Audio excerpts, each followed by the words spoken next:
I'm Jim Check. With me, Ian Burns. We're here with a special edition of The Really Big Show. We have Pierre Poilievre about to speak in Kelowna. I don't know, I think it's going to be like 10, 15, 20 minutes from now. But in the meantime, we also have Mark Carney speaking in Terrace, BC, announcing some projects that, I think we all knew what these projects were. The Northwest Critical Conservation Corridor, North Coast Transmission Line. You can do the next one there, Ian. No, I don't think I can, actually. Mark Carney was pronouncing it very interestingly. He was pronouncing it as Lissy Kissums, like almost the wrong way around. But I thought it was Lissy Lissims. That's what I But thought anyway, too, but it's the LNG thing. It's the LNG thing near Prince Rupert, isn't it? Oh, that neck of the woods up in the northwest there. Well, I got a bunch of details on all of these, but then the Crawford Nickel Project, the Nouveau Monde Graphites Matawini Mine, and Northcliffe's Resources Sisson Mine, and the Equalit Nucky Shellet Hydro Project. There you go. Carney also had trouble with that one, so we no need to feel bad. Yeah. I mean, he gets paid and pays other people to be able to pronounce that, so we're mainly here for Pierre Poilievre speaking in Kelowna, but we figured while we're waiting for that, we also have Mark Carney speaking in Terrace there, announcing all these projects. Is he taking questions right now? Do you want to go to him and see? He is. Let's see what let's cut to Mark Carney there. See if he can do this.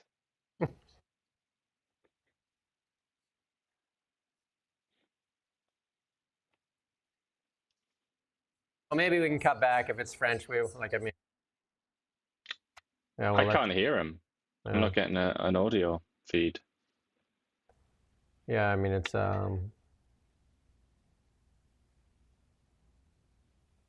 yeah. So I can see, but I can't hear. Well, I think we turned the audio off just now. Oh, okay. We turned the audio because he was in French there. So this Northwest Critical Conservation Corridor, it's going to be, it's in the Northwest BC and the Yukon, described as the size of Greece and potential conservation area. Wide matters. Canada views the corridor as a way to strengthen global role in critical minerals for battery, green steel, and to integrate clean electricity infrastructure. I mean, and the North Coast Transmission Line. And yet, the David Suzuki Foundation, as I was telling you earlier, their senior manager of climate solutions, Thomas Green, said the North Coast Transmission Line is costly. It would divert clean electricity from better uses, drive up rates and swallow billions in taxpayer dollars. And for what? To power an LNG project that fuels the climate crisis and is likely to be stranded as the world accelerates toward renewables. Profits would go abroad, while Canadians are left with climate damages. So they don't even like it. This is the thing, like who's been won over here? I assume it's people like Gil Ball for some reason. I guess he's at odds with Suzuki. And then the LNG deal, that already is seeing protests as well. And that one's, we've known about this one for a while. This is the one David Eby continues to promote. Yeah, he's very keen on that, isn't he? And again, just another environmental group here, Environmental Defence. We all know about them, I imagine. They're not happy about it. They're just talking about how it's just going to benefit foreigners, basically. Oh, no, sorry. That's the Suzuki Foundation. Oh, no, yeah, they do say that as well. LNG primarily benefits foreign-owned industry players. And then complaints about subsidies and things like that. So they're really not happy about that. And they are being sued as well. I mean, I think First Nation has already put forward a suit, haven't they, against that? Let's cut back to Mark Carney and see what's going on there. Ils sont des grands projets pour une raison. Ils sont des grands projets. Maybe just turn that down quietly when he's talking French there. So we can projet? Radio Canada always seems to get half the questions, so. It's glorious, isn't it? Absolutely amazing. Watch these every single day, and so much of it is in French. It's kind of crazy, actually. The Crawford Nickel Project in Timmins, a major nickel extraction project. And that's going to be, an announcement describes as the world's second largest nickel reserve. Voisey Bay was a big nickel project. But it's also not what Dougie asked for, is it? It's not the Ring of Fire. No. And the nickel. This is odd though too, because nickel batteries was all the rage, but they've gone away from nickel batteries, like companies like Tesla, and they've gone into more like they got new batteries that don't have a lot of nickel in them, and it seems odd that they're still talking about nickel for batteries here. Like lithium is a bigger thing for batteries. Like Tesla's opening that huge lithium refinery plant in Texas. Yeah. So nickel. So Anglaise, I can hear. You turn it up a bit. Just about English, isn't it? Into action. How will this visit translate into tangible results for people living here? Yeah, it's great. It's a very important question. So I think several things. One is that the value, and we talked a bit about this a second ago, but part of the value of this referral is for those who have done a tremendous amount of hard work in getting a project like Silicium to this point, to have greater confidence that it's going to proceed, okay? Or with respect to the transmission line, greater confidence that it's going to proceed. That in and of itself creates more activity, first point. Secondly, what we're doing is the federal government is providing considerable financing for the further preparation of these projects. So I referenced a $140 million Canada Infrastructure Bank loan as one example. The third thing is, and where's the mayor? The mayor. We were talking about this, and we're going to talk about it more actually after this press conference. Is that the fact that these projects have a much higher likelihood, not assured, but a higher likelihood of happening. It means that in the region we start to plan. Well, who's going to work on these projects? How can we get more, if there's a need for some training or some skill development, or people from Terrace or the region who moved away who want to come back, actually we attract them back. Who else can we get to build? Because the scale of the work related to this is going to be enormous. So we are very confident in that, and we're sending not just a signal. This is real work. This is real work. It's real money. It's real momentum. And it's a huge, huge opportunity for the region, and it's a huge opportunity for the country. And I can't underscore it. Now, the main beneficiaries have to be the people of the region, first and foremost, and then more broadly across the country. Just like when I referenced, the St. Lawrence Seaway being built 60 years ago, or these railways being built, it unlocks tremendous opportunities. But yes, there is immediate impact just through the work that needs to be done to move these projects to the next stage. Thank you. I'm going to trouble you on my second question, which has been asked already. It's all right. The Silicium project is a big move towards your national energy goal. But there's still a lot of tension between the BC Premier, Alberta, and others who oppose on energy policy. How do you intend to bring everyone to the same table to keep Canada's energy vision united? It hasn't been asked that well. Look, we are, and I personally, a big believer in cooperative federalism. The federal government has a role, the provinces have a role, First Nations, Indigenous peoples more broadly with the territories have central roles. We need to talk to each other. We need to understand each other's perspectives. We need to see where we can cooperate and build things. We need to acknowledge where we can't and not move forward. Part of what we're doing, and I'm very encouraged by the progress that's being made in BC, in Alberta, and yes, there are differences of opinion about certain things, but we'll continue to have those discussions, is that it is showing the scale of opportunity and ambition in this country, not just for today, but for future generations. And it's that process that will continue to bring us progress. Thank you. We'll have time for 2 more questions. Okay.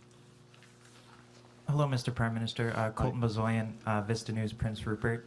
My question is, the Lac aux Lambs band near Prince Rupert has said they oppose both the solutions and the potential of an Alberta bitumen pipeline, and that it would go against Tsimshian law, forcing them to oppose it. How do you work with them to accommodate their beliefs and their belief system? Yeah. Well, first and foremost, and let's keep to Silicium, because that's what we're talking about today. It's the proponents of those projects and their engagement. It's with the province of British Columbia.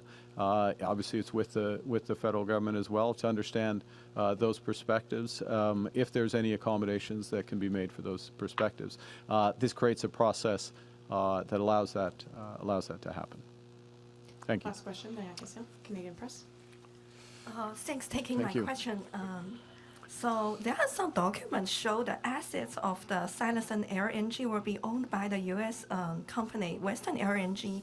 Why did you decide to prioritize an American-owned project? Thank you. Well, there's three aspects to this project. There is the LNG liquefaction, what's called liquefaction or export facility, which will be off Terrace Island as the current plan. There's the pipeline, where there is and there's an associated transmission line that is independent of the northern North Coast transmission line as well. And there are different ownership structures for the various aspects of the project. All aspects of the project are necessary for the project to move forward. And in those regards, there are different ownership structures, as I say, including with significant Indigenous ownership. And there is support that because they're connected, there is support. It's not universal, but there is support for the project. There is also, I'll just underscore, there are always also opportunities for adjustments for ownership structures if that is appropriate, and the federal government stands ready to facilitate those if that's appropriate. Thank you. Thank you so much. Can we have the last question? Sure. Just sorry, yeah. Go ahead. Sorry. Yeah. Kind of got it from Dogwood News. Following up on this question. So, as it stands, Western LNG is the owner of the Silicium's terminal, and it would be built in Korea with Korean and Chinese steel. So, how much taxpayer money are we prepared to invest in a project that is American-owned and foreign-built? There is, look, there are different aspects of the project, as I said. There is the PRGT pipeline, which is necessary, which is Canadian-owned, First Nation. Sorry, can I finish? There is the associated transmission line that comes there. There are structures that come with projects that ensure that there is returns to taxpayers through the tax system as well. And the structure of the financing is a decision that we take with the full information of the project design. So that's part of, we answer that question with full information by doing the work, and that's what the referral to the Major Project Office facilitates. Thank you. Ouais, il y a des positions dans des trois. I can only take so much pain. Because I do enjoy hearing him speak French because it makes me feel like I'm fluent in French because he's so bad at French. It's like I can actually understand what he's saying. But how funny was that? That last one was brilliant, I thought, where it was, so that's what we're doing with the major project. I was like, where are you? What universe? Did you just go through a portal? It's just none of it makes sense. None of it ever follows on from the question. It's it's admirable in a way. I think he's really got that technique down, hasn't he? I think you could say the Very same. good at that technique. You can say the same answer each time, because like you don't get an answer. It's not like anyone's listening. I mean, basically, he says, Americans and other foreign countries have invested most of this project. Yeah, but like there is a component in there. I think there was 3 nuts and a bolt that are made in Canada. I don't know. The big question asked is very specific questions about First Nations objected to it and that kind of thing. I mean, that hilarious question from somebody where it was one of the journalists, where it was like, how can you make sure that we build this and it still concords with their belief system or something? It's like, what? What are you talking about? Belief system? But anyway, and the answer is just the usual bollocks, isn't it? It's like they're going to have jobs or something. Indigenous people will have jobs here. And come on, I mean, answer the question, chump. the real question, if they allow us there to ask the question, is you call these nation building projects. You've announced now 10 of them. We recognize that oil is our largest export. Where is the pipeline? Where is the Actually, pipeline? is it? I think it's 12 now, isn't it? Well, The way that they've counted this. They're saying 7 here. 5. Yeah. So Yeah. where is the pipeline? That's the question. And if you can't even get these ones through, I mean, the nickel project, I mean, the nickel's still being used, but Tesla's moving to an LFP battery. And they, like the Tesla iDrive has an LFP battery. They're moving away from cobalt and nickel. So, I mean, there is a lot of other battery chemistries out there. And I'm not saying nickel. I mean, nickel's also in pots. It's in jewelry. Nickel's used in a lot of things. But you need large deposits for nickel to be expensive. I was actually a controller, mine site controller at a nickel mine in northern Manitoba, in one of the largest deposits there in northern Manitoba. South of that large deposit, it was an Inco mine, but we were south of that in a smaller deposit that was sold out to the Chinese. But nickel, you need large quantities of nickel to make it feasible. Voisey Bay was another big nickel project, that one on the east coast there, Voisey Bay.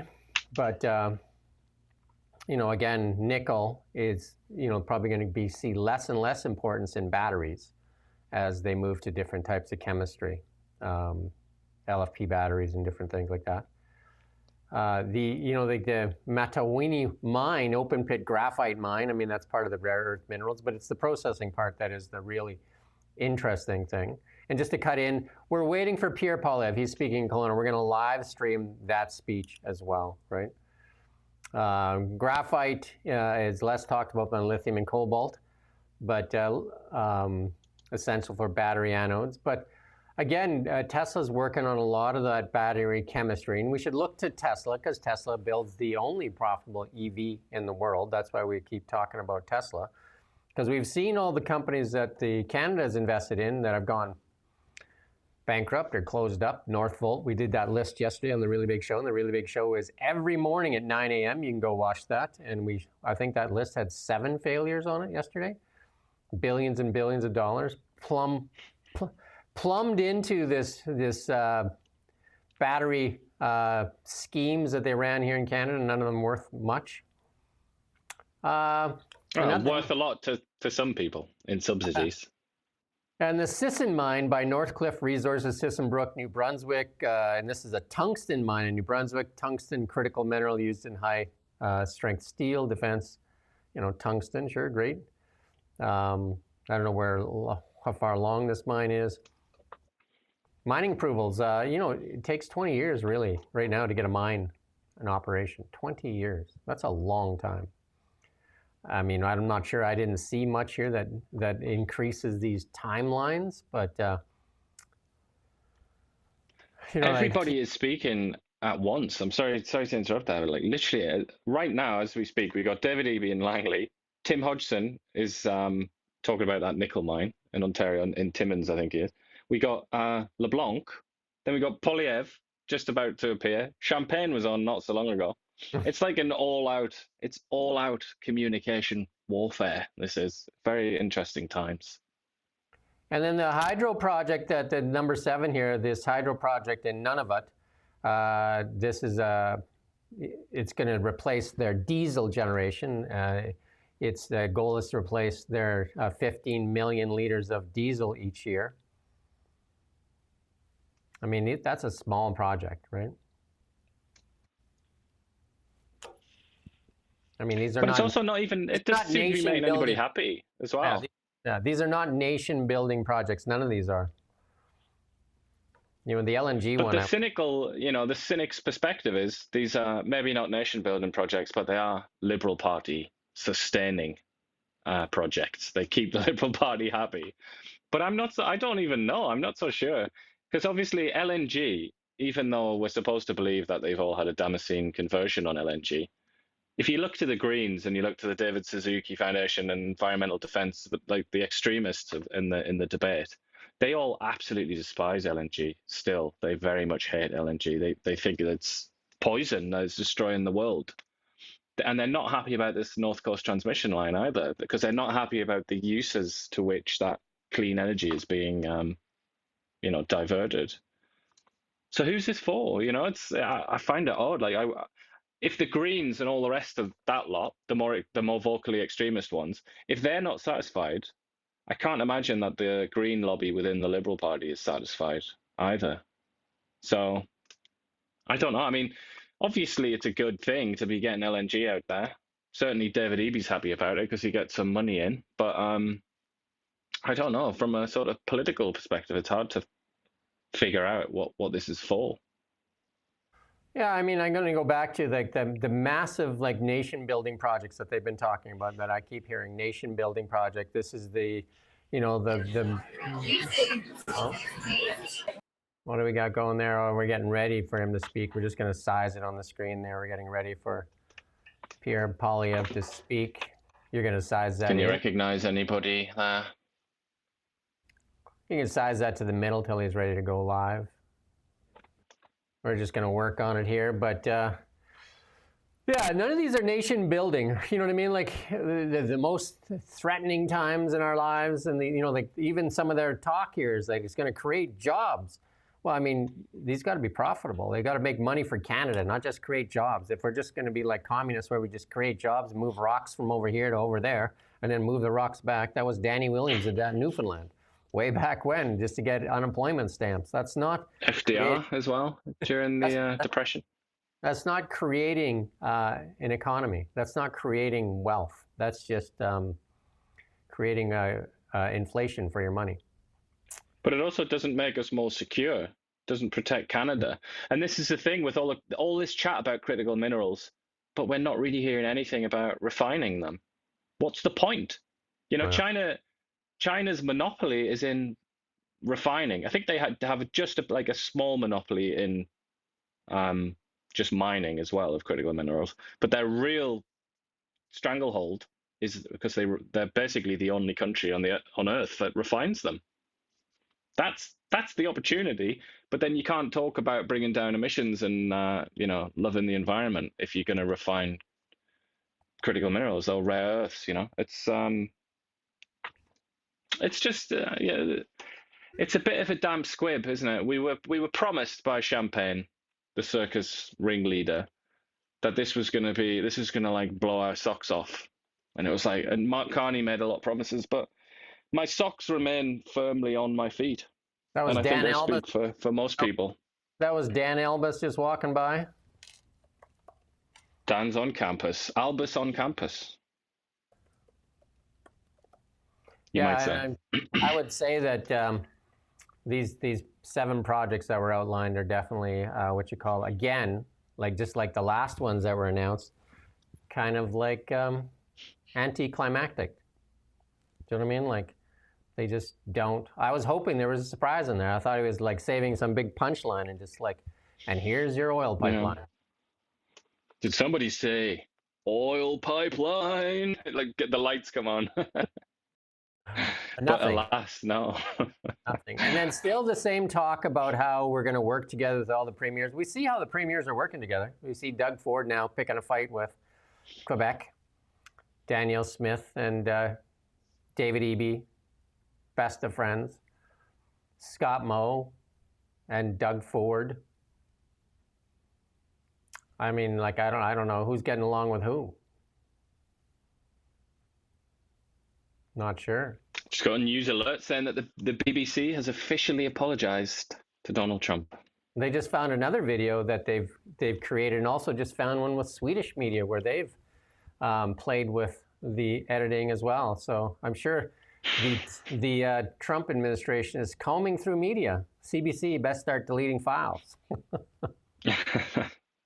Yeah, I don't know. Is he going to bother to? Is he even going to bother to sue the CBC? I would be surprised.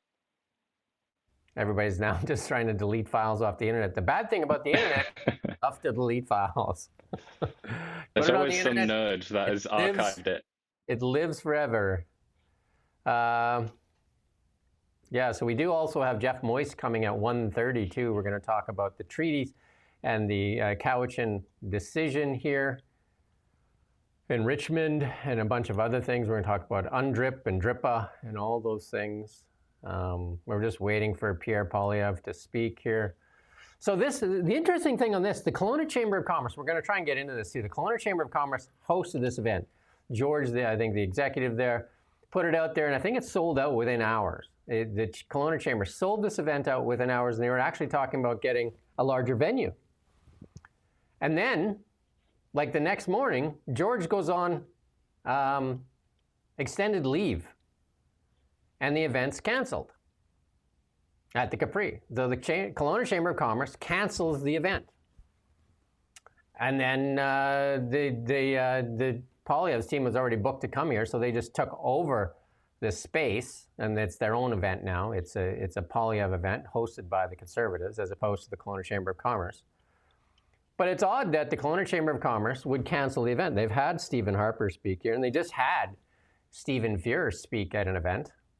And you know, there's some talk out there on Facebook and that, and how they shouldn't be hosting partisan events. But I mean, they just had Stephen Fuhrer speak, and they've had many different politicians speak. Why all of a sudden would they cancel an event that was sold out? Interesting. Wasn't Brenda Bailey there recently? That was her venue, I was think. at that event. I was at that event. Brenda Yeah. Bailey spoke, addressed the Kelowna Chamber of Commerce. And that's when I talked to her personally and asked for that interview, because we were getting nowhere with emails. And in that personal exchange, she promised me an interview, and which took, you know, several months later. I did get the interview though. Several pestering emails as well. Several pestering, some threatening, and then a long discussion with her chief of staff, and then finally got the interview. So I guess that's how it works, right? So so anyway, he's getting an introduction by somebody here. We also have MP Dan Mazier here at 3 o'clock. I'm going to interview him on, he's the critic, the health critic, I believe. And yeah, so we got that in. We've got a big day here, so we're just waiting for, I think Pierre Poilievre is about to take the stage, so we're going to give him the full screen here. Like maybe we can get that guy's big head out of the way. But that's what we get. We're going to get Mr. Head there in the way. But you got can, a nice shirt on though, at least. hopefully he sits down there. There you go. Can we go to the sound for Pierre there, and you can go full screen on Pierre. In the Okanagan. Speak French. I've always believed that the Okanagan is the best part of Alberta.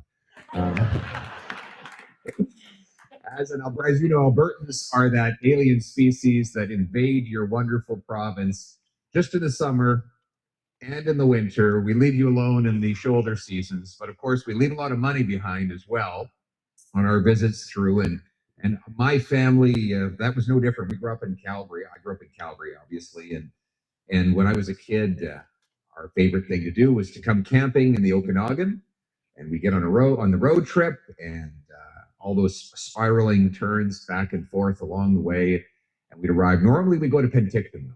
Hey, we got someone. Oh, where we go? Helena, our member of Parliament from Penticton, is here. Give her a round of applause. So one of the great lessons that my father taught me was when we were camping in Penticton, and they had just invented this thing called jet skis. And I was just a kid, and you have a few of those around here, right? And anyway, we went out to the beach. We had just set up our tent, and I saw these kids tearing around on their jet skis. So of course I went back to my dad and I said, "You've got to rent me one of these things." And he looked into it. It was like $100 an hour. So he said, "Well, we're not going to spend $100 for you to tear around on this thing for an hour. We'll instead rent you one of those little yellow pedal boats." And so anyway, I settled for it because I didn't have any bargaining weight with my dad. It was to take what you get, take it or leave it. So I went pedaling out into the middle of the water, and these rich kids came back with their jet skis, and they started circling me and splashing me with their jet skis. And so I went back to my dad in a puddle of tears and told him how much better the jet ski would have been than the yellow pedal boat.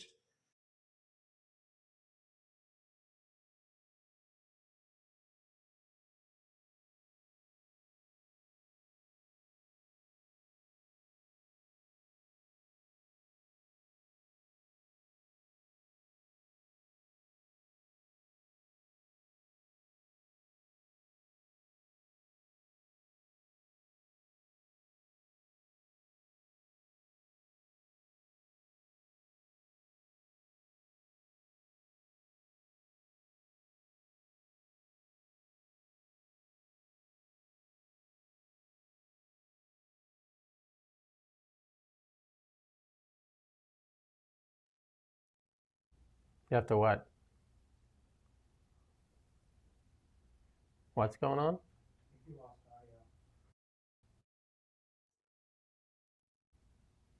What's going on?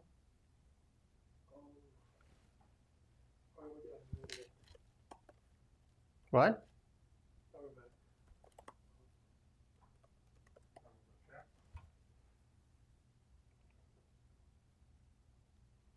Have you fixed it?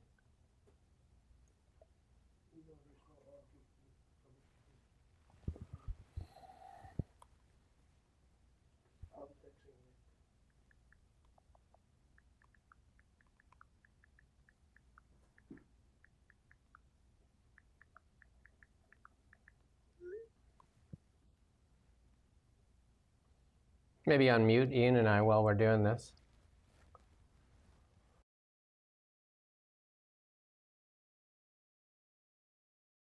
Because what? House of Commons. And we've got Frank Caputo. He's a prosecutor and member of Parliament for Kamloops.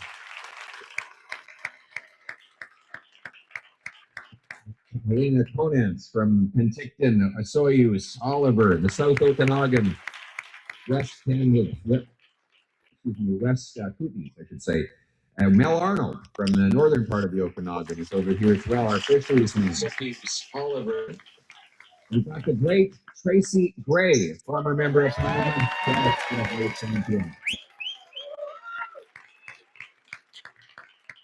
And she was in the wine business before.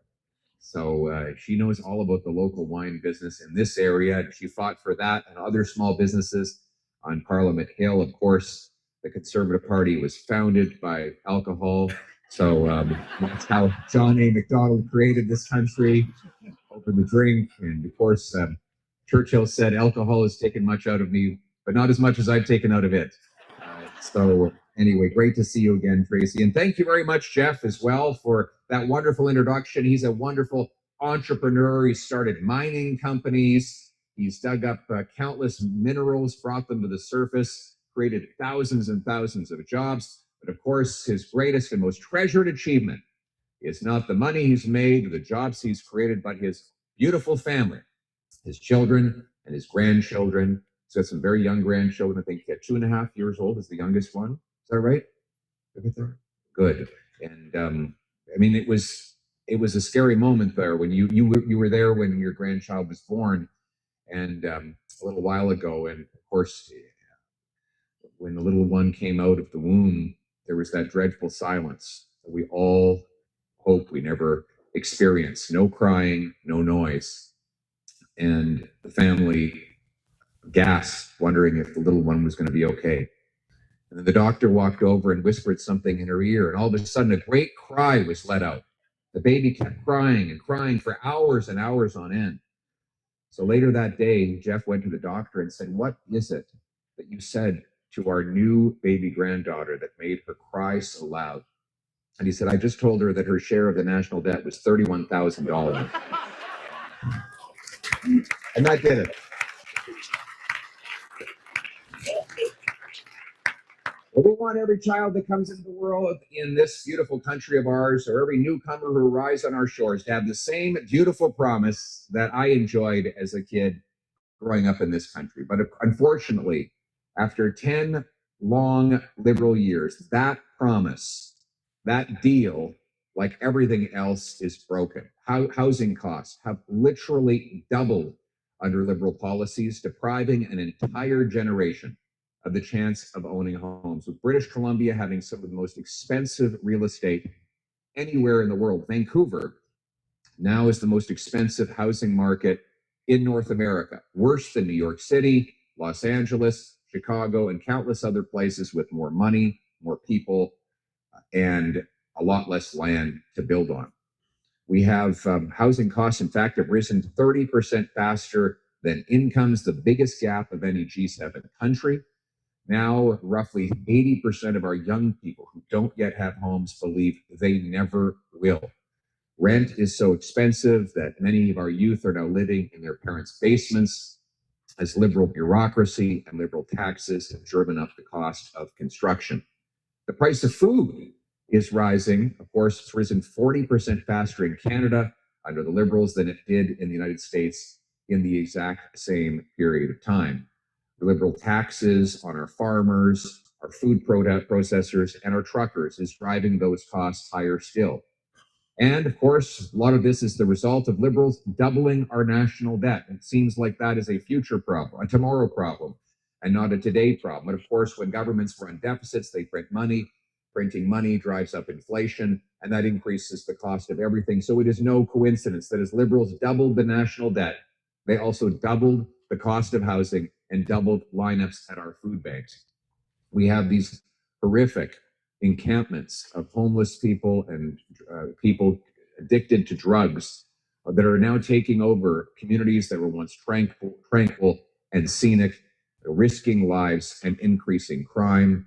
And of course, our economy is the weakest in the G7. After Mark Carney promised it would be the fastest growing, it is the fastest shrinking. $500 billion of net investment has fled from Canada since the Liberals took office only 10 years ago. That's Canadian money creating American jobs, investing in American industry, and creating American wealth. And so we were hoping that after these 10 years, the Liberals might have learned something, that they would introduce finally an affordable budget for an affordable future. But instead, we saw from Mark Carney is a costly credit card budget that doubles the deficit that Justin Trudeau left behind, increases the industrial carbon taxes on our farmers, our fish harvesters, and others who produce our food and build our homes.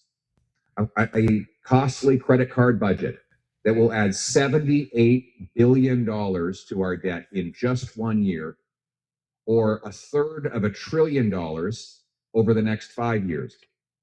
All of this costly spending is unnecessary, and most of it is operational. It doesn't even build up the capital of the government. In fact, according to one Liberal MP who was decrying the budget just the other day, there's net $90 billion of new spending in this budget. Only 36% of it is capital. The rest is just being gobbled up in one-time spending that is out the door and gone forever. 90 billion is the new net spending above and beyond the promised, but still yet to be realized savings that are supposed to offset some of it. This credit card budget is the most expensive in Canadian history. And I call it a credit card budget because Mark Carney and the Liberals are putting the future of our country on the national credit card. And what do credit cards come with? Interest payments. In fact, this year, the Liberals will have us spend $56 billion on interest.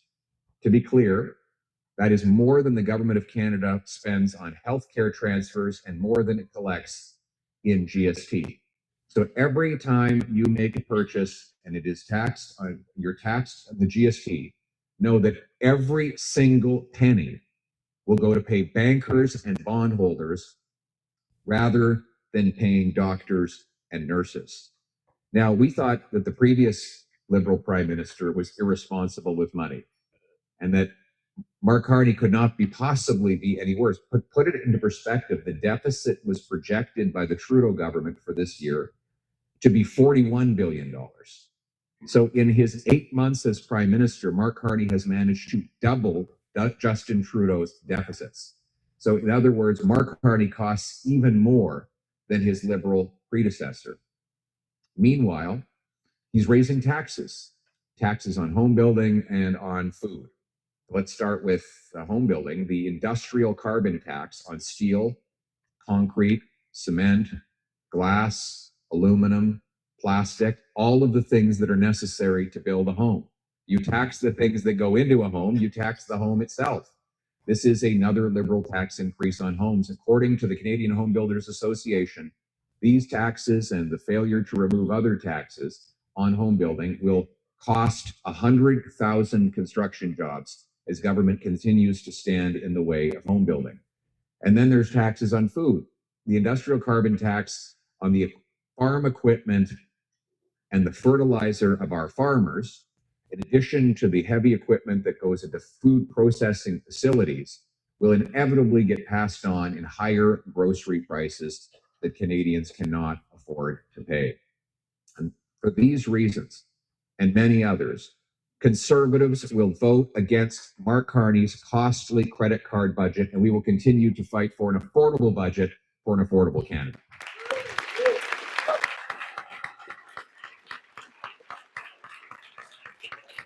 Well, the irony is that we should be the most affordable country anywhere on earth. In fact, Canada should be a dirt cheap place to eat, to house yourself, and to live your life. Why? Why should it be dirt cheap? Because we have the most dirt.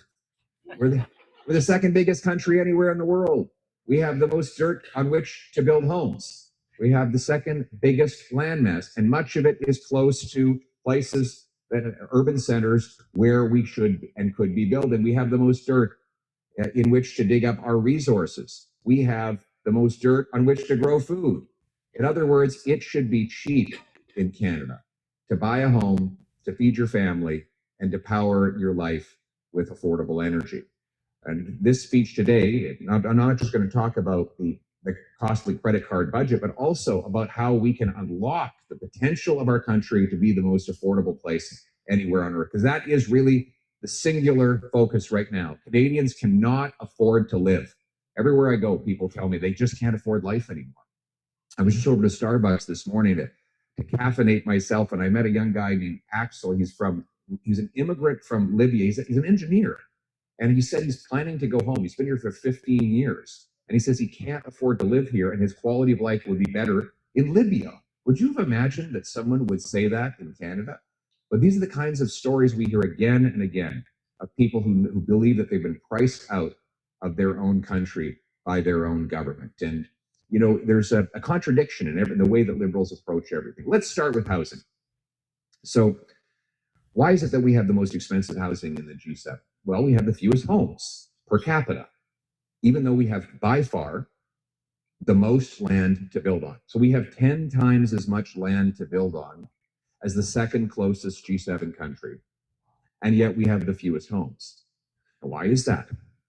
Well, because the taxes and bureaucracy block home building. You know, about 50% of the cost of a new home today in Canada is taxes. In Vancouver, it's actually 60%. 60% of the cost of a new home that gets installed in Vancouver is just taxes. The CD Howe did a study on the cost of a home in Vancouver, and they did the gap between the cost of building it and the cost of buying it, and it's $1.3 million. That is the gatekeeper gap. It's the government costs of delayed permits, zoning rules, charges, fees, taxes, and other government costs. More money from a new home goes to bureaucrats in offices than goes to the carpenters, electricians, and plumbers who actually build the homes. So we agree on the problem. Bureaucracy blocking home building. What's Mark Carney's solution? To create another bureaucracy. He has literally created a new government agency called Build Canada Homes that's supposed to help with the problem of too many government agencies. If bureaucracy is the problem, then bureaucracy cannot be the solution. The solution is for government to get out of the way and off the backs of our home builders, so builders can build, buyers can buy, and sellers can sell. That is how we're going to unlock affordable homes. So this budget did nothing to address that. Our approach as Conservatives will be to get rid of the industrial carbon tax on housing supplies, to get rid of the GST on all new homes, whether they're bought by a first, second, or third time home buyer. Everyone should be able to buy a home that if it's less than $1.3 million, it should be 100% tax-free. We should incentivize our provinces and municipalities to cut their taxes as well and to speed up their permits. We should go from having the second slowest building permits to the fastest building permits anywhere in the OECD. If we remove the government costs from home building, we could lower the cost of a new home by well over $200,000, which would incentivize more builders to add new supply increasing employment for our trades workers, and making the dream of home ownership once again possible for every single young person in Canada. That's our mission.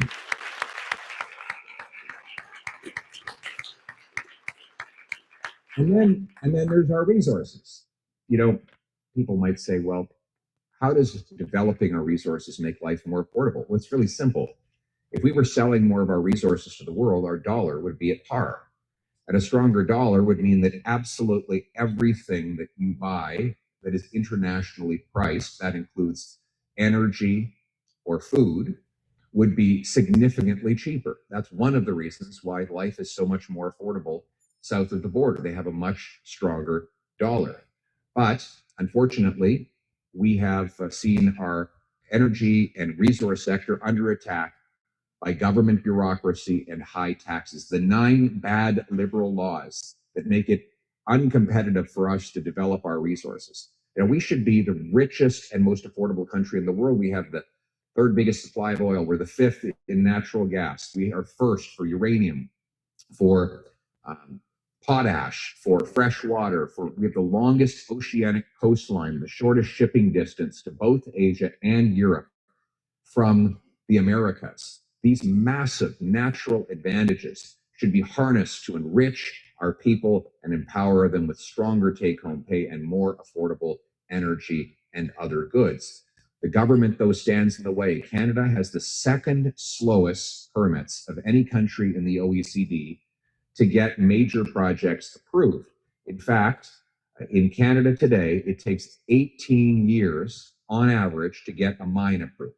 18 years. So if you had a child today, they would be age of majority before, and you applied for a mine at the same time as they were born, they'd be age of majority before the shovels ever get into the ground. It takes, for example, 14 years to get an LNG plant approved. In the last decade, the Liberals have allowed it's actually approved by Harper. There's only been 1 LNG plant completed in Canada. There's been 8 south of the border in the United States. And in that same time period, the Qataris have doubled their natural gas production. And the Germans built an import terminal for natural gas within 194 days from concept to completion, not to permitting, to the thing being fully built.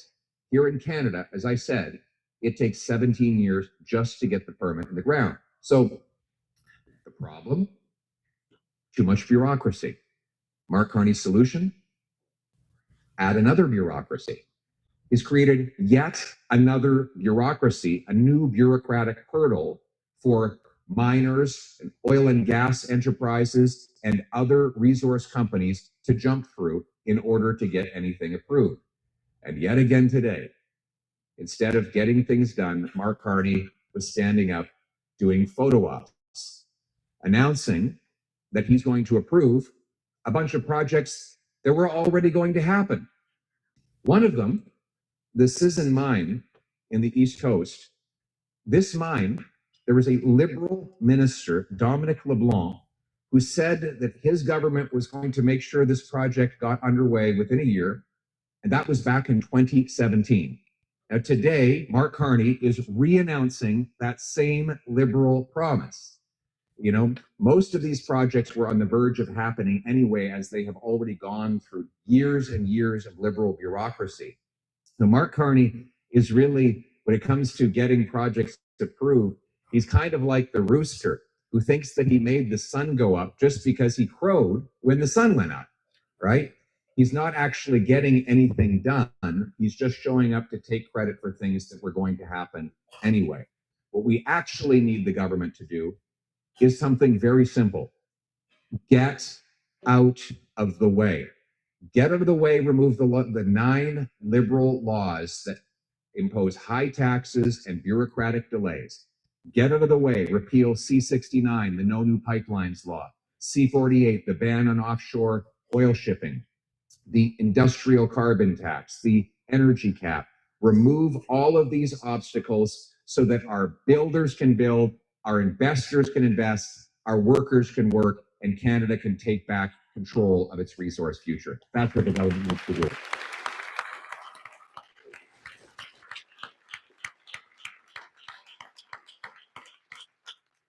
So then there's the overall issue of business investment and productivity. The government claims they've done the same rhetorical trick for the last 10 years. They call spending investment. So they do this trick in order to justify piling on all of this debt. So the Liberals began this promise a decade ago. And what has been the investment result? Well, since they took office, investment in Canada per worker has dropped by 11%, the worst in the G7, the worst in Canadian history. So deficits have not translated into investment. It's kind of like we used to have those alchemists. Remember them? They said they could turn lead into gold. Well, the modern alchemists, liberals, tell you that they can turn deficits into investment. And it hasn't happened. It's by Mr. Carney's own admission in his budget documents, $500 billion of net investment has left Canada since the Liberals took office, promising that their borrowing would produce that investment. We have the lowest per capita and per worker investment of any G7 country. And in fact, if you look at the investment per worker, take the total investment, divide it by the number of workers. The average worker in Canada, it's about $15,000 of investment every year. In the States, it's $28,000. In the OECD, it's $23,000. So our workers get half of the investment of their American competitor and a third less of the average OECD country. This means that they don't get the tools and technology. Oh, I think that's the Liberals calling me right now. They're asking me to stop talking about their economic record. Who is it? Oh, you put it on silence? Okay, I could have taken the call. Next time. But you know, it's actually the result is that we produce less every year. So we productivity. It's one of these fancy schmancy words, but it's a very simple concept. You take the GDP of the country, divide it by the total number of hours we work, and it works out to 75 American dollars. For every hour a Canadian works, it generates about 75 American dollars. But in the States, it's $97. So the American worker is generating about a third more, not because he's a better worker. Our workers are the best, but because he has far more tools and technology through far more investment. We need to unlock more investment in our country, but government is not going to do it. Right now, they tax and punish investment, and they create government bureaucracies to subsidize investment. It's like Ronald Reagan said, if a liberal sees something that moves, they tax it. If it keeps moving, they regulate it. And when it stops moving, they subsidize it. Why not just get out of the way and let it happen, right? So our approach is conservatives. You want to unlock investment. Here's a secret on how to do it.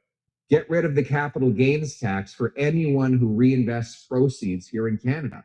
That would unlock a boom.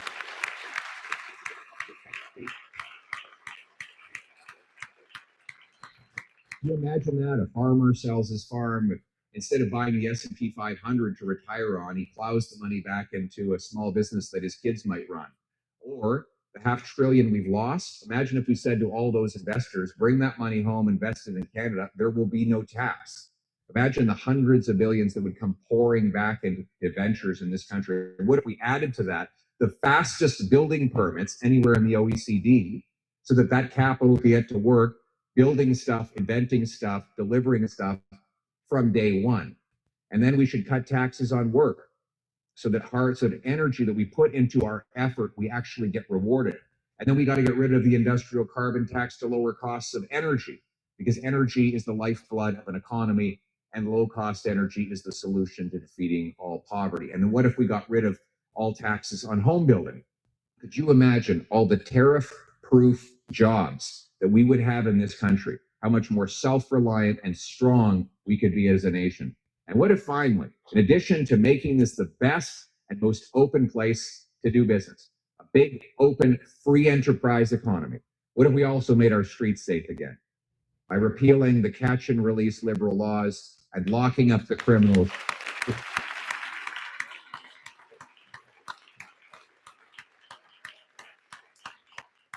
I mean, what if at the same time as that, we secured our borders to keep out the drugs, guns, and human trafficking? And what if instead of giving out free drugs and giving soft treatment to the drug dealers, we locked up the drug dealers and we gave treatment and recovery services so we could bring our loved ones home drug-free?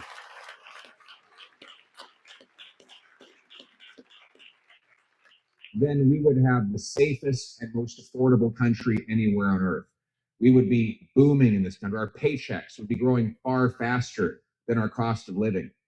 Mothers would walk down grocery aisles knowing that they could fill the shopping carts with the nutritious, delicious food that they want to buy, rather than worry that they have to turn back items because they can't afford to buy them. Our young people would be able to start families, buy homes, build businesses, and unlock their full potential here in our country. Our seniors would feel a sense of ease as they sit back in their chair knowing that they have an affordable life, and that not only for themselves, but that their grandchildren will have a promising future in this country. That is the hopeful, optimistic vision that we as Conservatives are fighting for on Parliament Hill, so that every kid can come to the beautiful Okanagan, maybe even rent a jet ski and leave some of their money here with all the great tourism operators and the wineries. And this can be the richest, most affordable country anywhere on earth, where the Canadian promise is once again restored, that anyone from anywhere can achieve anything, that hard work gets you a great life in a safe neighborhood under our proud flag, a nation not of bureaucrats and busybodies, tax collectors and toll masters, of gatekeepers and grandees, but instead a nation of entrepreneurs and explorers, of artists and adventurers, of workers and warriors, of patriots and pioneers. That's the country we know. That's the country we love. Now let's make it happen. God bless Canada. Thank you.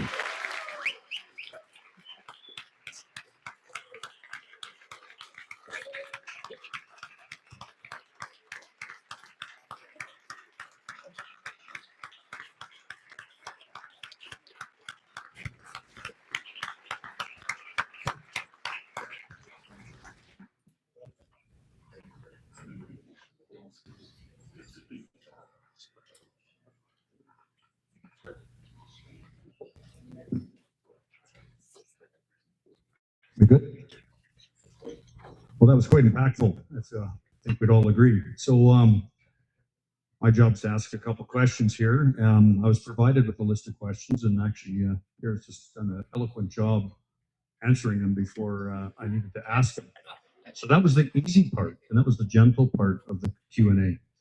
But again, I think we can all agree that was impressive delivery on what the issues are facing us and what the difference is between Conservatives and Liberals. The part that's missing is how do we make it happen? So one of the big things I think, Pierre, is that we this time last year, I think we were ahead by about 20 points in the polls, and we seem to have squandered that lead to the finish line. I think Mark Carney almost took a lot of your speech and turned it into some of his, and more or less took a poser position that he would reduce carbon taxes, not quite, and push on resource development, not quite, and push for building and nation building projects. So I was wondering if you can sort of take the lead from there, that he's taken that, and what your transition from your past pitch is to what it is to going forward today. So to win the next election, we have to be the party of affordability. Be the party that promises that people will have affordable homes, affordable food, they can afford to start families and build a future here in this country.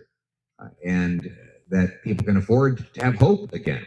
That's what's missing. We need to be the party that allows people to have hope, that if they work hard, they can have a great life in this country. As for Mr. Carney, he hasn't honored any of these promises. This is why you have to vote for the real thing. It's one thing for Liberals to plagiarize the Conservative platform 60 days before the election. But as we can see, 60 days after the election, they forget about all those promises. I mean, let's look at the promises. Let's go through them one by one. He said that we'd have the fastest growing economy in the G7. We have the fastest shrinking economy in the G7. He said he'd double home building. Home building is falling by 13%. He said that he would be judged by the prices at the grocery stores. Well, since he took office, grocery price inflation has been 40% higher in Canada than in the US, and we have 7% more people lined up at food banks. He said he'd negotiate a win with President Trump. And here we are, 8 months later, still no win, still no deal, still no elbows, still no jobs. And then finally, he said that he would spend less, and we see in the budget he's spending 100% more to our deficit. So Mark Carney is the most costly prime minister in Canadian history. His broken promises are costing Canadians. We, by contrast, are telling the same story. You'll notice that the policies that I advocated from that mic, they have not changed. I have not uttered one change in direction because we know what this country needs. We need low taxes, balanced budgets, free enterprise, fast permits, and that is how we're going to unlock the promise of this country. Thank you. So, a great answer. If I could just dig in a little bit different, because again, you're right. You haven't wavered in your comments from the beginning this time last year and previous to now. What is it going to take to win? It seems like we were caught a little bit flat-footed in the run-up to the election, particularly in some 93 ridings that by the time the writ was dropped, we didn't have members lined up for. Do you think that more local riding input could yield better selected and prepared local candidates? And is a higher priority today going forward? I think that's part of it. We obviously have to, I think we're going to nominate candidates earlier this time. I'll add to that, though, we got 2.5 million more votes in the last election than the prior one. We added 25 additional seats. We had the highest share of votes since 1988 and the biggest number of votes our party has ever received, campaigning on making the country more affordable and bringing change. So we have to make small gains on top of that already big gain. And then I think Canadians will elect an affordable government that will deliver an affordable life to the Canadian people. Great answer. You're a great politician. Understanding that you as the leader are ultimately accountable for the election result, the CTC National Council is responsible for the terrible result, the changes to the CTC National Council. Can we expect, or what changes can we expect to see under your direction? Well, the council is elected by the members, so they will be the ones that you show up at the convention, you can the council. But our focus, we're going to be focusing relentlessly on affordability. That is our biggest priority, the cost of living. People cannot afford to live right now. After 10 years of inflationary spending, big, costly, expensive government, Canadian people are becoming increasingly clear on the point that we are the only party that will ever give them a chance to have a life that they can afford. And our strategy is very simple. We're going to focus on prosecuting the costly credit card agenda of the Liberals and providing a hopeful opportunity that people will be able to afford their lives under a future Conservative government. Good. So younger and youth voters, you mentioned my granddaughter, that was prophetic. I had a granddaughter. They're obviously an important demographic. And what is the strategy to attract more to the Conservative brand and encourage to participate, advocate, and lead and vote? Well, that's actually another area of good news in that we won the youth vote this last election. And not only that, the Elections Canada held a mock election in the high schools across Canada, and Conservatives finished first. In other words, I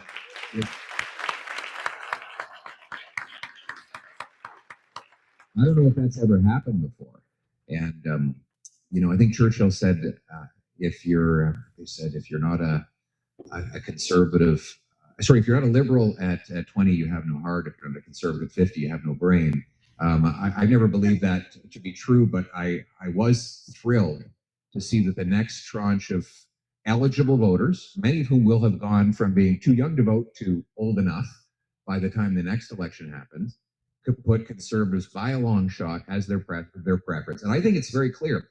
The young people today are the hardest working and have sacrificed the most of any generation since the Second World War. I regularly meet youth who are, while they go to school, are holding down 2 or 3 jobs just to keep their head above water. They're not saving anything up for a mortgage.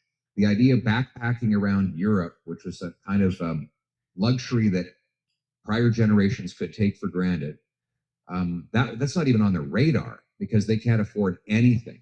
And we are the only party that is providing our young people with the hope that they can afford a home, have a great job, start a family, have kids. So our message for the youth, and I believe the reason why we will have a youth-led victory in the next election, is homes, jobs, and hope. Homes, jobs, and hope. And that's what's going to bring home to us.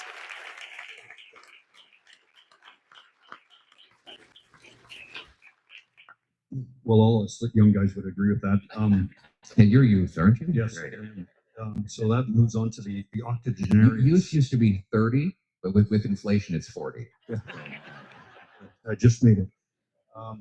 So we have a lot of octogenarians in the room today, like old Dennis O'Rourke in the back corner there, and his gang here today.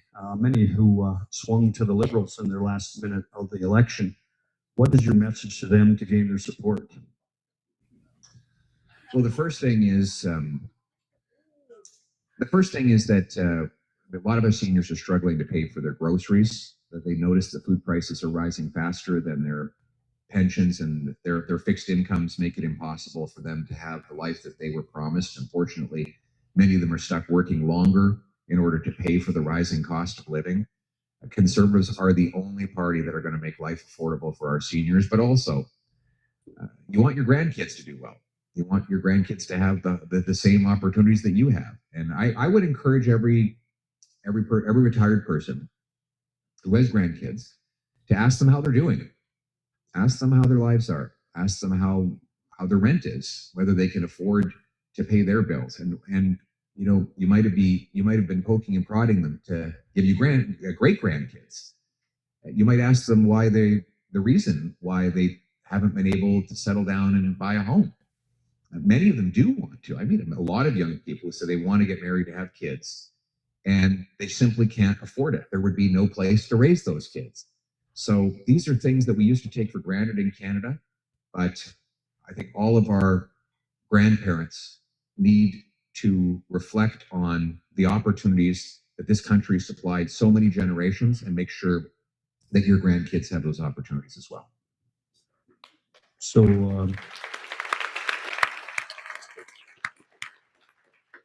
great answer. And so you're saying that there's a role that they have to get involved in shaping the youth and helping communicate the plan. Well, in a lot of ways, what we need to do is the youth already have the message. They know what they want. They want to get out there and work hard and earn a great life. And I think the message is that they want to get the same promise from the country that retired Canadians had when they were young. Okay, great answer. Unfortunately, it's a little long. Dennis fell asleep in the back there, so we'll have to sharpen that up, I guess. We have a video we can show it. Play back later. All right. Again, maybe some more time on the pickleball court for you, and you can get that out there too as well.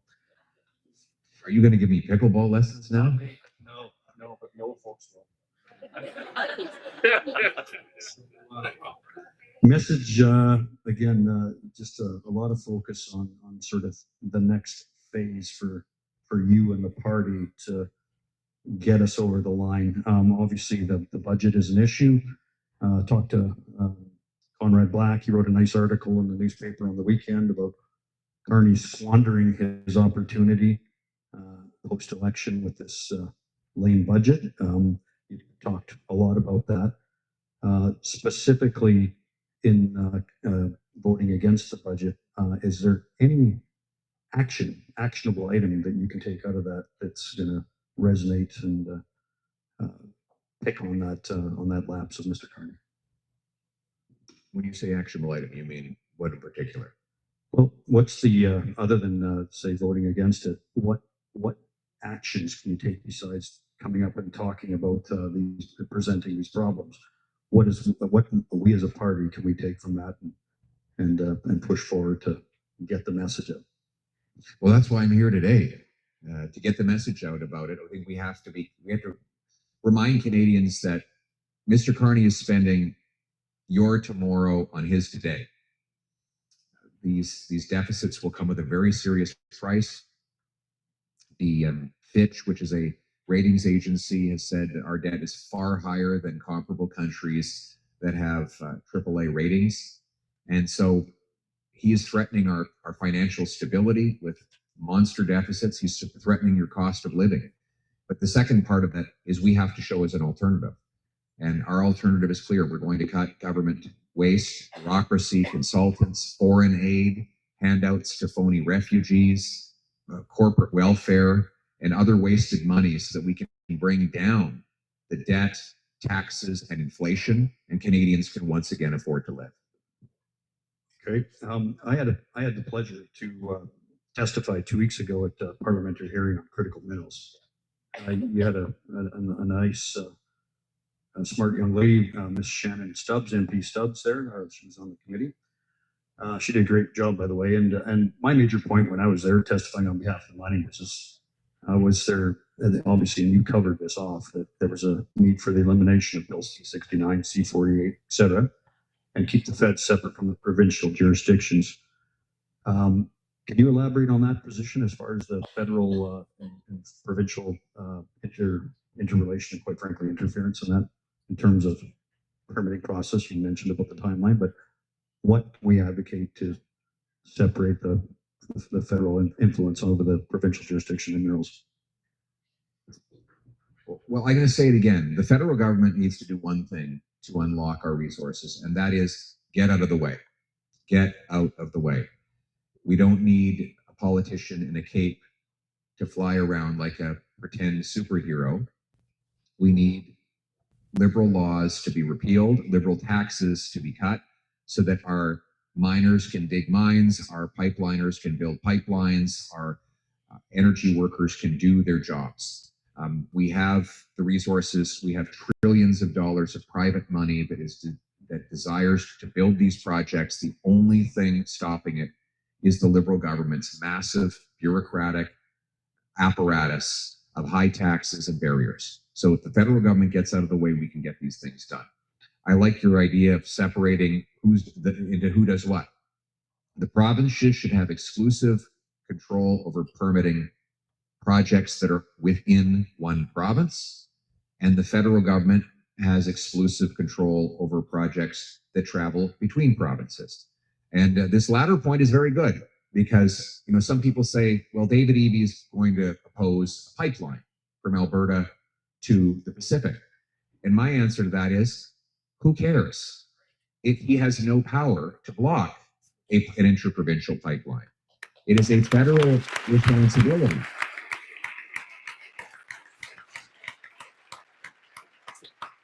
So Mark Carney will try to use David Eby as an excuse for not allowing a pipeline to go ahead. That is not an excuse. The Constitution is very clear on this point. The federal government has the power to go ahead, even if the provincial government does not agree. And I'm going to be very clear.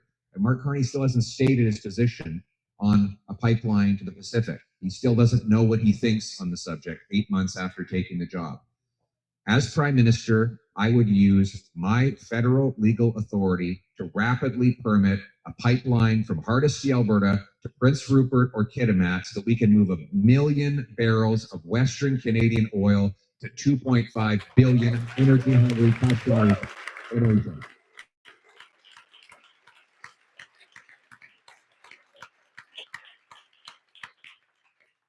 That's a great answer. Again, I think that was very well covered off in the committee. What would be the outcome from those committee hearings, and is there a role to kind of elevate the findings of the committee because it was presented by people like myself from industry, or does this get buried? Is there an actionable item that can come out of that committee meeting? That there was a Liberal committee, obviously chairman, but Ms. Stubbs was quite eloquent in bringing some of the information to the forefront.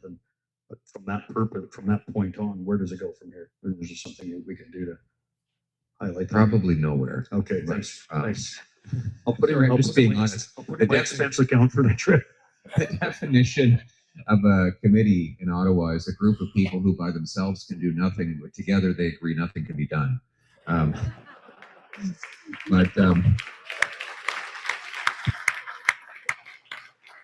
Look, we already know what needs to happen. Like, it's very simple. We just need to get the government out of the way so we can get things built. We have the resources, we have the workers, we have the investment dollars, we need the permits, and we need taxes cut. So let's just get it done.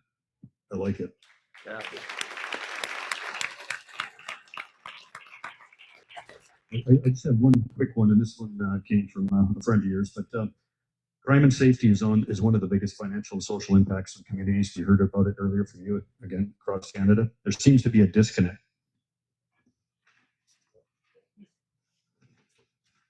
between the court system and public opinion, and that distance is widening. What would you do to narrow the gap to regain public confidence in our justice system? Lock up the tiny group of criminals who do all of the crime. Kelowna's mayor revealed just the other day that 15 offenders had to be arrested 1,300 times in 1 year. In Vancouver, they had the same 40 offenders who were arrested 6,000 times in a year. So on average, you have one offender who's arrested literally 100 to 150 times a year. And those are just the times they got caught. That means there are probably hundreds of others. There's a guy in Penticton whose name is Levi. Is anyone from Penticton here today? Do you know Levi?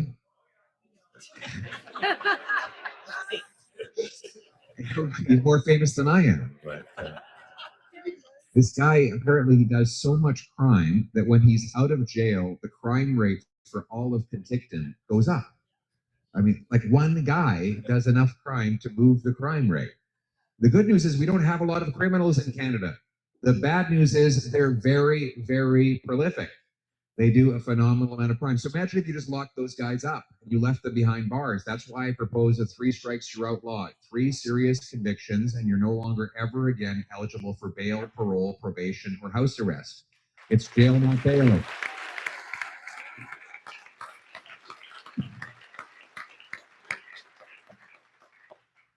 I get good answer, and I understand there's a neighbor of ours, Chief Clarence Louis, down the road there. It's got a nice prison that's about 40% occupied. So it 20% occupied. So there's lots of room. There's room at the Hotel California. But the problem is, it is like the Hotel California. These guys check out, but they never really leave, right? They go back in again and again and again and again. So, but maybe there's a few of this small group of in here in Kelowna, 15 criminals. You take them off the street, send them over to Chief Louis. He'll put them in the prison there, and all of a sudden you have 1,000 fewer crimes in Kelowna. Sound like an idea? Let's make it happen. And I think last but not least, tougher one, what are your thoughts and suggested path forward with the Cowichan decision and resetting the relations with First Nations in BC and Canada, legislative solutions over the courts? Well, the federal government has to make a clear and decisive argument in the courts in favor of fee simple property rights. If we do not have fee simple property rights, our entire economy is going to collapse. So this ruling cannot stand. Period.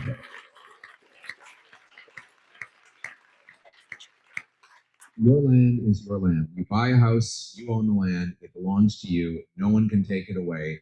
The federal government needs to fearlessly argue that before the courts, and the judges better realize the massive, irreparable damage that they will do, not only to our economy, but to the future of this country if they undermine the very basic notion of private property rights of homeowners. So we will fight for homeowners and property rights now and forever.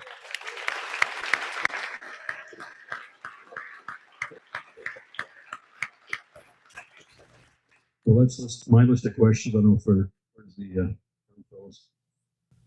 Any more questions? Let's take one from the board. There's a up here, and then there's a young lady at the back as well. It's pretty quick. Please, can you announce that this hotel is on Canadian soil? It is on Canadian soil.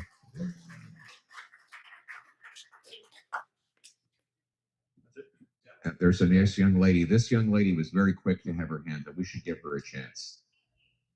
you want to shout it out? Are you okay shouting it out?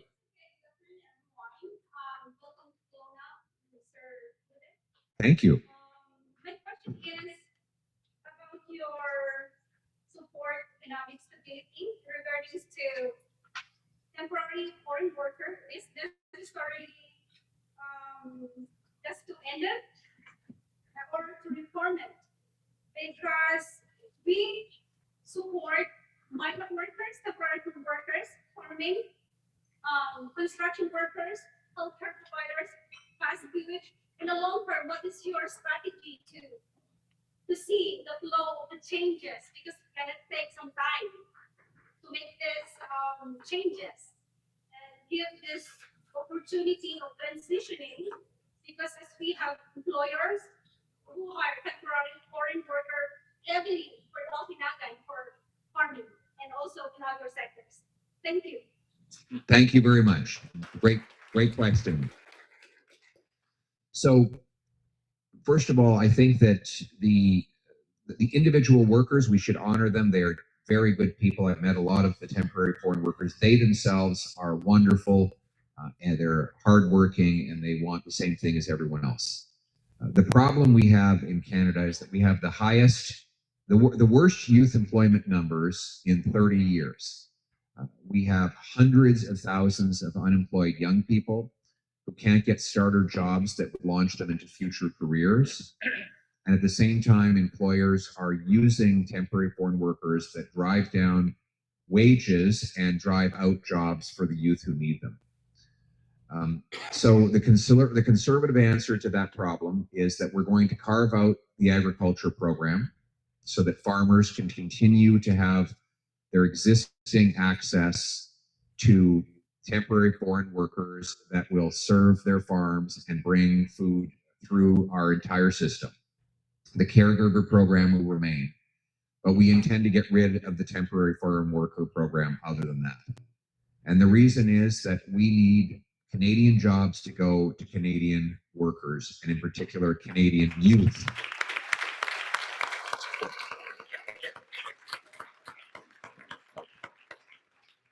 Thank you. Thanks, Pierre. I'll just finish up in closing, but thanks very much for your time. Back? Can you hear us now? Yep, I can hear you. There you go. You feeling energized? I just like to point out that good show. So it's safe to say, quoting a well-regarded you can American probably president, close that audio off there. Yeah, take it away. Quiet past or inequality. Yeah. There you go. Thanks for Nick and Andrea out there shooting that for us. Actually, out there.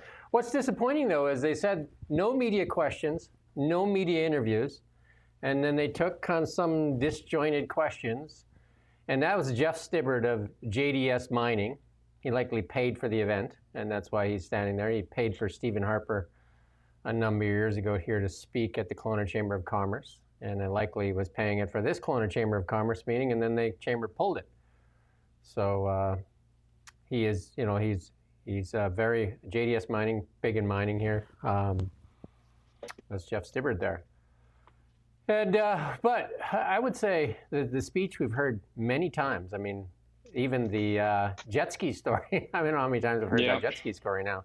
The first thing he said as well is my favorite part of Alberta. Like he's on autopilot, wasn't he? There's nothing new in that speech, I don't think. I think it would behoove him more to go back to the Apple guy, like when we interviewed Jonathan Kay.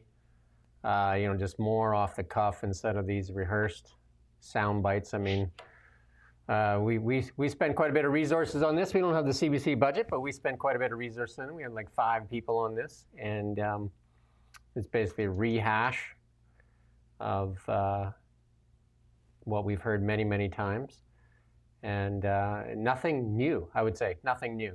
Did you get anything new? Any new tidbits out of there? The only thing I got was a headline for you: when the rooster crows, and that kind of works. That could be Carney's headline, because just like the rooster, those 12 projects that have been announced, the Liberals didn't cause them; they're already in motion. So, just because the sun comes up on those projects doesn't mean that the Liberals, you know, those are put into play right now. So, other than getting a headline, the rooster crows. That's the line I got out of the whole thing. Sorry, I'm just looking at. I must apologize. I'm just looking at our beloved friend Lightning Rod Yeah, he's on asking there, if precluded is a word.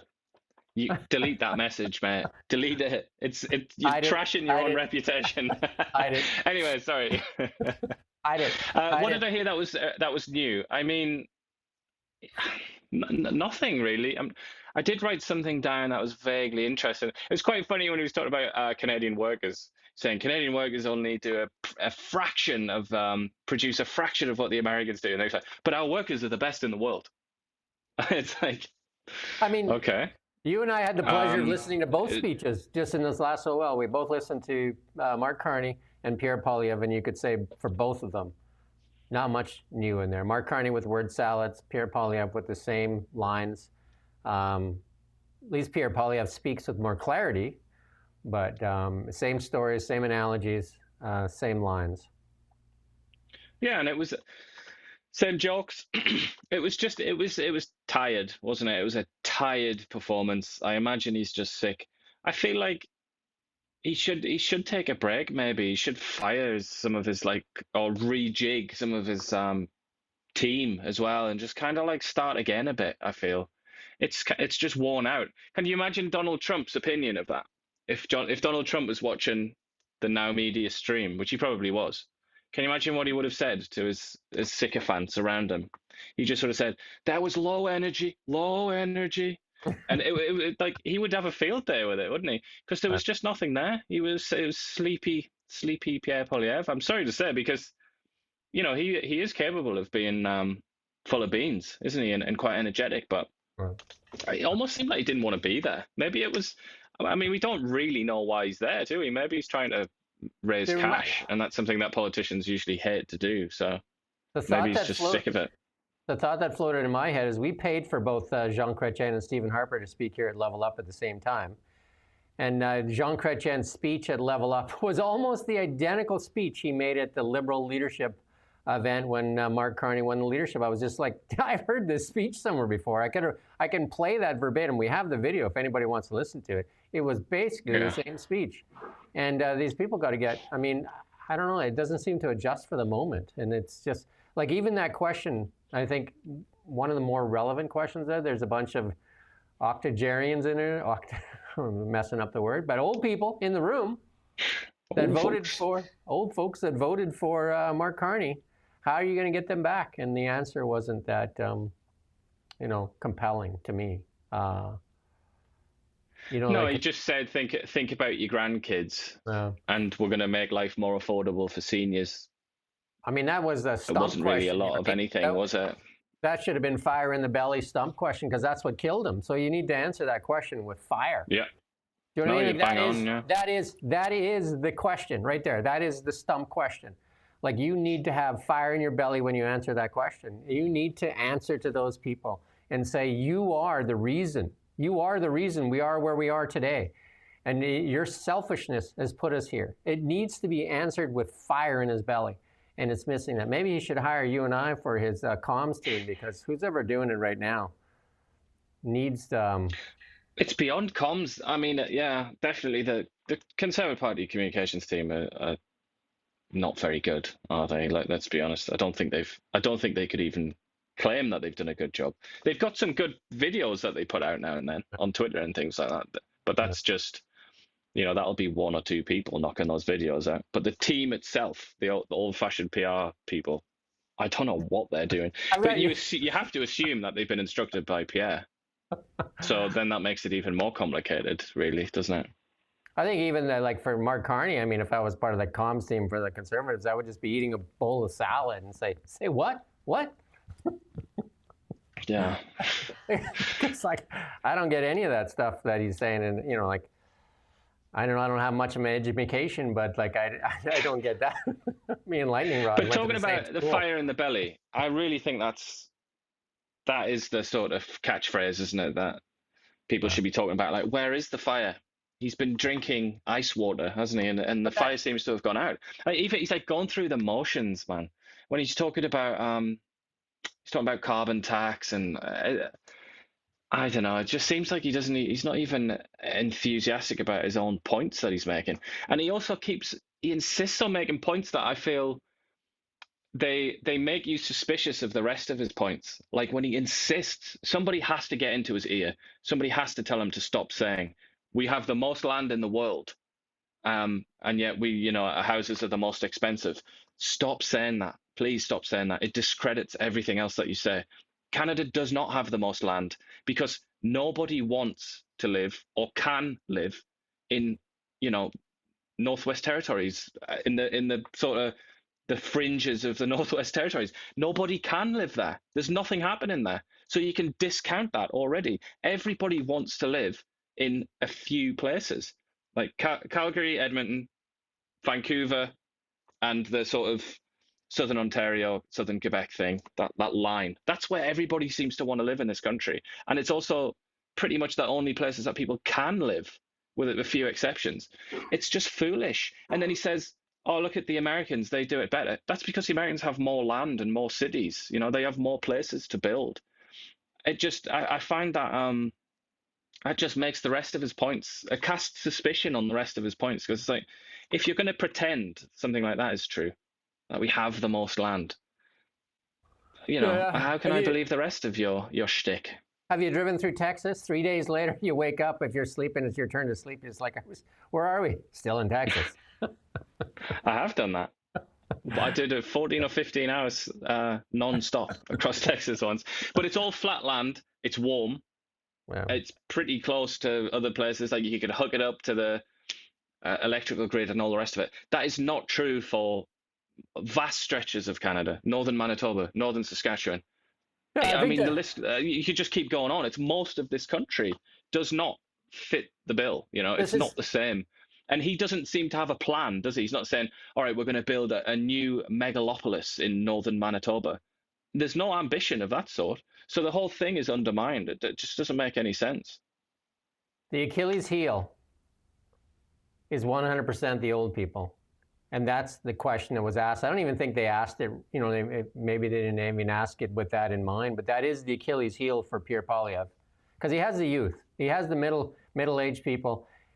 He's got to answer that question with fire in his belly. He's got to convince people that are in their 60s that he is the right choice for Canada. And he needs to answer that with compassion, conviction, and he needs to answer that with just that needs to be where the emotion comes out, and he needs to connect with those people. He's not going to get all of them, but there's enough of them that are kind of on the fence there, and he needs to talk straight with them, because right now, I mean, there's a lot of them must be getting kind of tired of word salads that mean nothing, and I would say Mark Carney continues to disappoint. Where is the oil pipeline? To say things like that, and one question that didn't get asked that I wish. I'm going to ask it today when I get Dan Mazier's one of my questions. I know he's just a health critic, but why aren't we talking about carbon capture? Why aren't we talking about them in the Trojan horse in there, in that the removal of the emissions cap likely to be replaced with carbon capture, which is the ability for companies to come up here and steal from the Canadian taxpayers 60% plus stacked. I think that one in Alberta is getting 80%, 75% tax credits, huge tax credits, basically funding their whole capital development, and then the ability to tax our private companies. I mean, that's huge. It's absolutely massive. So huge, I'm just wondering if I'm reading something wrong. How can I'm the only one that really get it? Or you and I are the only ones that get it, and the rest of the world seems to be just like la-di-da. And then you just search Brookfield and carbon capture, and one of the leading things they do is carbon capture. And then pull up Brookfield Renewables and look how the stock chart is falling off a cliff. And until Carney gets elected, all of a sudden Brookfield Renewables is starting to trend upwards. And guess what? If you go in their presentation, guess what's in there? Carbon capture. There you go. Yeah. It's a no-brainer, really, isn't it, to link those two? But he needs to answer that question. That is the big thing. He needs to answer that question. Needs to answer that question with conviction and compassion. That has to be answered. And I don't think he's convincing. In that speech there, I mean, I don't know. I'd be interested. I know a few people that went to it. It'd be interesting to see how they felt out of it. A lot of people that, are already sold. That's the thing. Selling to people that are already sold, the converted, doesn't really do you much, right? Do you know what I mean? Selling the sold You know, like at an Amway convention, selling more people on Amway at an Amway convention is not a big Someone win, has right? just made me chuckle here. Somebody's just said they've lost all respect for anything you might say. Who Us two, has? meaning us two, because we questioned whether Pierre has fire in his belly, and we could never keep up. It may have eluded you, Veg, but neither Jim nor myself are hoping to be Prime Minister of Canada. Well, hey, speak for yourself. Did you not Speak for entertain that yourself. idea for a second, you fool? I am making up signs right now. Yeah, I'm looking at the competition, saying, "Hey, why not?" Anyway, the amount of times in my life I've experienced that kind of stupid thinking, where it's like you criticize like an athlete or something. Somebody will be like, "Oh, I don't see you running around very fast, bud." It's like, that's because I'm not an athlete, but I can tell that somebody's not very good at it when I'm looking at them. I'll say this to Veg or whatever. I don't see the comment, but anyway, I would say this: we're only trying to make him better. Do you know what I mean? Like it's not us he has to answer that question to. He has to answer that question to the people that voted the other way. He had, like, look at the lead he had. He lost that lead. Like he had, I mean, a super majority. That was the lead. And somehow he lost it. So he needs to answer that question. Being blind about it, the same as the Liberals, being blind to like Mark Carney's like word salads, I mean, it doesn't help Canada. Just accepting what's going on. Carbon capture and the emissions cap, it's a Trojan horse. And it's But I mean, crazy. The bigger thing I would say even than that is what we've talked about at length, which is like, show us the money. Like, where's you told us there was an emergency. You told us we were at war. Where's the war economy? Like, where's the action to back up the words? I feel like that's kind of the biggest attack line. Yeah. And to be fair to Poilievre, he has been attacking along those lines. And also, again, to be double fair to Poilievre, he lost that lead, but I just kind of wonder, even if he had a good communication staff, even if he had a competent staff around him, which is doubtful, I don't know. Could he have beaten Carney? I don't know. I feel like Carney was like invincible. We were talking about Alexander the Great earlier on. He was like Alexander the Great, wasn't he? But poor Darius there in the form of Poilievre just didn't know what to do. It was almost like the Lord had given him the crown. To be fair, to be really fair, the people that still get affected by CBC and CTV, and that's where you could help Veg, they still listen to CBC and CTV. The older people still listen to it, and they were definitely doing the work for the Liberal Party. They were doing everything they could to scare Canadians into voting for Mark Carney so that he could defeat Trump. They used it. Both Mark Carney, the Liberals, and CBC and CTV used all the scare tactics they could find and muster up. They still do it. Go look on CBC's website. Almost every day they do TDS stories. So you either got to take their voice away or you got to ally the fears that are in the old people on Trump, because none of that has turned out to be true, all these fears, and it's completely different. They've been used, and CBC still gets more money. They got more money in this budget. They continue to get more money, and they still have the ear of the boomers. But that's what I mean. I don't think it was necessarily CBC that persuaded the boomers. I feel like it was Mark Carney himself. The fact that he was this, he had this glorious resume and he'd been approved of by outsiders. The British and the Americans had approved of him, which Canadians are just like, or certain Canadians anyway, are just like, oh, somebody approves of him. It's a Canadian that's approved of by other people. Like, I'm going to vote for him. Like, I thought, in a sense, there was very little Poilievre could have done. I mean, in retrospect, maybe if Poilievre, and this, you're going to hate this, and you're going to reject this right away, but if Poilievre had taken the Doug Ford approach and just gone like maximum attack against Donald Trump and just really made Carney look bad because he was hitting Trump so hard, I don't know, maybe that would have done it. But even then, I'm not so sure. I feel like then the message, the wisdom among the boomers and the sort of middle class types in Canada, the urbanites, the wisdom would have been, oh, he's unhinged, Poilievre. Like, he's not sensible. We need sensible, calm Mark Carney to deal with this. Well, I can tell you one thing. This is the first time we've done this, and if you like, at least leave us a comment and tell us whether you appreciate it or not. But you're not going to get this kind of banter at CBC and CTV. They're just going to get a bunch of smoke blowing up people's butts on the one side and just attack dogs on the other side. At least we attack both sides. We did blow And the some smoke NDP, up if somebody. they ever do anything, we'll stick the knife in there as well. But they're just not important enough to deserve The a NDP, knife, are they? the federal NDP, yeah. Yeah. I do have Jeff Moyse at, just to remind people, I have Jeff Moyse at 3:45 now. We moved him because this thing ran longer. Jeff Moyse, Aboriginal lawyer, 31 years with the federal, or with the provincial government and 6 governments, and then also now still practicing 33 years. And we're going to discuss this Cowichan land decision and some of the other decisions, the Haida decision, UNDRIP, DRIPA, all that stuff. Well worth your time to tune in. I also have Dan Mazir, MP here, health critic. He's coming in at 3 o'clock, so that'll be good. And I'm going to ask about the carbon tax and see if Iain and I are both crazy or if everybody else is missing the point. We're doing the best we can as a small independent media outlet, so if you can hit the like button, subscribe, that'd be the best thing. And then ring the bell, all those things, ring the bell. Every time the bell rings, an angel gets its wings. Yeah. It's a wonderful life. Absolutely, yeah. I think that's it for now, right? Again, I hope you appreciated it. And, you know, I'm Jim Chuck with Ian Burns, and we'll see you tomorrow morning. Remember, every morning, 9 a.m., we do news commentary. It's about an hour and a half. Sometimes we run over, about an hour and a half news commentary. We cover so much stuff that you're not going to see on CBC and CTV, and we prove it because we pull up the CBC website every time.